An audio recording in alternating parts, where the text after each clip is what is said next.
Hello everyone.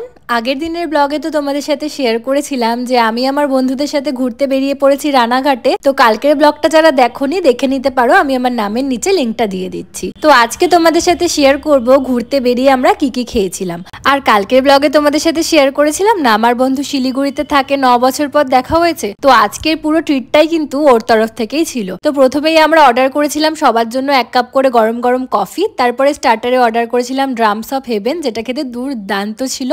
তারপর order করেছিলাম fish ball, এটা খেতেও কিন্তু বেশ ভালো ছিল। দেন মেন কোর্সেও কিন্তু আমরা অনেক কিছুই অর্ডার করেছিলাম। ছিল বাটার নান, তার সাথে চিকেন ভর্তা, মিক্সড ফ্রাইড রাইস, তার সাথে ছিল চিকেন কষা, দেন স্যালাড। আসলে অনেকজন ছিলাম তো তাই খাবার দাবারটাও আমাদের একটু বেশিই লেগেছে। তো জমিয়ে তো সবার সাথে গল্প করতে করতে খাওয়া দাওয়াটা সারলাম। তারপরে সবার জন্য মকটেল অর্ডার করা হয়েছিল।